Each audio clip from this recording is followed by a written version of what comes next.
বিসমিল্লাহির রহমানির রহিম। আমরা মুক্তিযোদ্ধা পরিবারের সন্তান।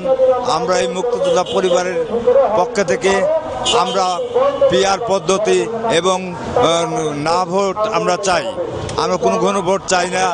আমরা এই লক্ষ্যেই আমরা এই মুক্তিযোদ্ধার সপক্ষে যত ৭১-এর সংবিধান আমাদের কার্যকরী করতে হবে এই বলে আমার কথা শেষ করলাম।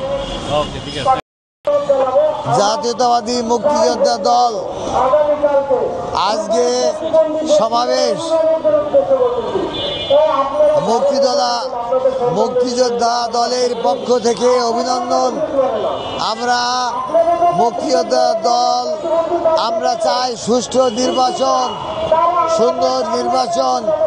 জনগণের প্রত্যাশা দেশের এই ক্রান্তিকালে সুন্দর একটা ভোট, সুন্দর একটা নির্বাচন দরকার এবং নির্বাচিত সরকারের হাতে ক্ষমতা হস্তান্তর করতে হবে।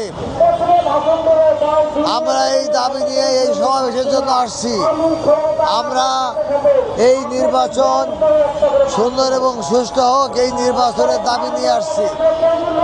সবাইকে অভিনন্দন।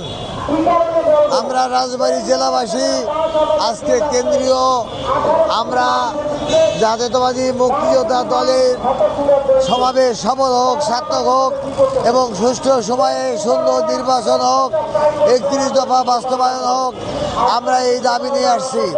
মুক্তিযোদ্ধাদের ভাতা বৃদ্ধি করতে হবে। আমাদের ২০,০০০ টাকায় হয় না, ৩০,০০০ টাকা দিতে হবে। আমাদের চিকিৎসা ভাতা আমাদের দিতে হবে। আমরা এই দাবি নিয়ে আসছি। আমরা এখন বুড়া হয়ে গেছি, আমাদের প্রত্যেকের বয়স ৮০-র ঊর্ধ্বে। আমরা দাবি নিয়ে আসছি, এই বাংলাদেশে আমরা যুদ্ধ করেছিলাম সুষ্ঠু এবং ন্যায়ের পক্ষে।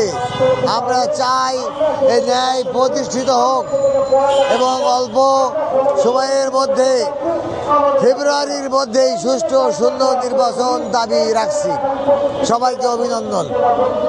আজকের সমাবেশ সফল হোক, সার্থক হোক। প্রিয় সাংবাদিকবাসী, আপনাদেরকেও অভিনন্দন জানাই। আপনারা সুন্দর করে আপনারা কাজ করছেন, এজন্য অভিনন্দন জানাই। শহীদ রাষ্ট্রপতি জিয়াউর রহমান কালুরঘাটের বেতার কেন্দ্রে সর্বপ্রথম স্বাধীনতার ঘোষণা দিয়েছিল। ঘোষণা দেওয়ার পরে এই বাংলার মানুষ, দিক হারানো মানুষগুলো যার যা ইচ্ছে ছিল তাই নিয়ে ঝাঁপিয়ে পড়েছিল। দেশ স্বাধীন হয়েছে, কিন্তু স্বাধীনতার যারা উত্তরসূরি হিসেবে, দাবিদার হিসেবে ১৭ বছরে ওই ইতিহাসকে পুনর্জিত করে যারা নিজেদের মুক্তিযুদ্ধ দাবি করেছে, হাজার বক্তৃতা ছিল। এই আপনার সাংবাদিক সাথে ছিল, বারবার প্রশ্ন করেছিলাম, হে শেখ হাসিনা, তোমার ১৪ গোষ্ঠীতে যদি একটা মুক্তিযোদ্ধা থেকে থাকে, আমি জীবনে মুক্তিযোদ্ধার কথা বলবো না। শহীদ রাষ্ট্রপতি জিয়াউর রহমান বলে বীর উত্তম, বীর বিক্রম, সকল মুক্তিযোদ্ধা নিজের দেশ ফোর্সের কমান্ডার রণঙ্গনের সাথী মেজর হাফিজকে নিয়ে মুক্তিযুদ্ধ পরিচালনা করেছে। সেই শহীদ রাষ্ট্রপতি জিয়াউর রহমান বলে আজকে মুক্তিযোদ্ধা। সেই মুক্তিযোদ্ধা শহীদ রাষ্ট্রপতি জিয়াউর রহমান কেবল মুক্তিযোদ্ধা মন্ত্রণালয় গঠন করেছিল। আজকে মুক্তিযোদ্ধা দল জামাতের রাজাকাররা এই দেশকে ধ্বংসের জন্য পিআর পদ্ধতি নিয়ে আজকে দেশকে, নির্বাচনকে কলুষিত করতে চাই। তাই আমরা সকল মুক্তিযোদ্ধাদের সন্তানদের নিয়ে আমরা রাজপথে দাঁড়াইতে চাই।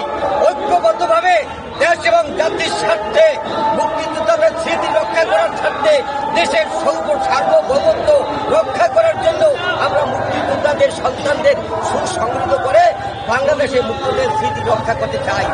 এবং এটাই হবে মুক্তিযুদ্ধের স্মৃতি রক্ষা করার, বাংলাদেশ স্বাধীনতার সার্বভৌমত্ব রক্ষা করার, দেশ এবং জাতিকে রক্ষা করার। যেই জামাতের হাতে আমরা পতাকা দিয়েছিলাম, সেই জামাতের হাতে মন্ত্রী দিয়েছিলাম মন্ত্রিত্ব, সেই জামাত আজকে ৩১ সালের স্বাধীনতার প্রতি কাজ করেছে। আজকে তারা ২৬ সালের নির্বাচনকে ভুলটুল করে সামরিক বাহিনীর হাতে ক্ষমতা দেওয়ার পায়তারা চালাচ্ছে। আমরা তীব্র নিন্দা জানাচ্ছি। এই আদালত বিএনপি প্রধান দল থেকে এই সমস্ত দালালদের বাংলার মাটিতে আমরা কখনোই খাই দেবো না, ইনশাআল্লাহ।